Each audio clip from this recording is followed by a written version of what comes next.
What is up? This is your LA in a minute, and I'm here in Eagle Rock, one of my favorite communities in LA. It's dynamic, it's complex, it's got some great history. But I also want to know, is it really named after this rock that looks like an eagle? Let's get into it. So let's address this first. The town is indeed named after a rocky outcropping on the Santa Monica Mountains that does indeed look like an eagle. Though the city wasn't incorporated until 1911, it was referred to as Eagle Rock at least as early as the 1890s.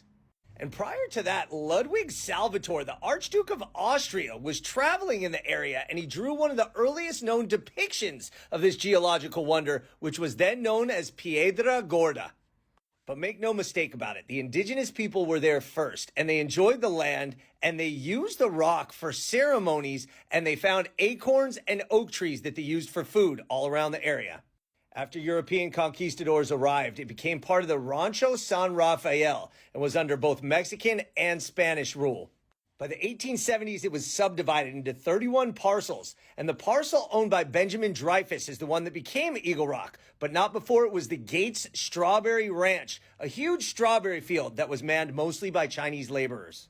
By 1906, the Los Angeles Railway streetcar system arrived, and Eagle Rock began to grow.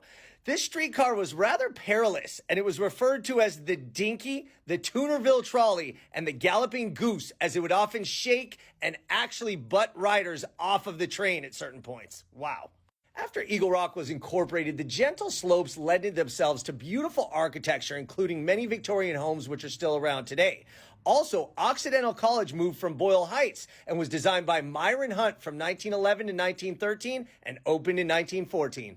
About a decade later, in the 1920s, Sparklets actually got its start there. Burton Arns Sr. did not like the taste of the municipal water, and he found a well on York and Avenue 48 and began bottling water, called Sparklets.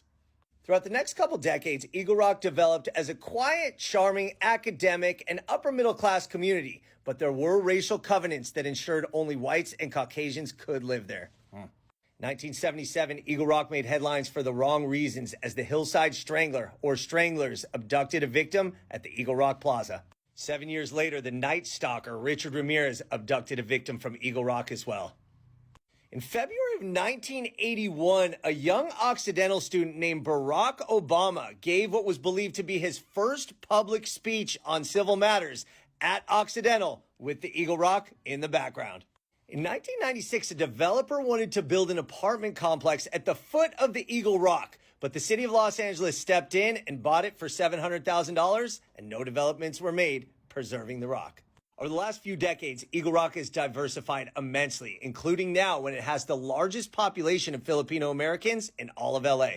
Today, Eagle Rock is a little bit less quiet, but it's just as charming, and it's actually diversified quite a bit. In addition to Filipinos, 27% of the residents were born in Mexico, and has one of the largest percentages, about 38% of foreign-born residents of any neighborhood in Los Angeles. So now you know the story of Eagle Rock, and this rock that looks like an eagle. And Eagle Rock is one heck of a community, one of my favorite in Los Angeles. All right, LA, it's been a minute.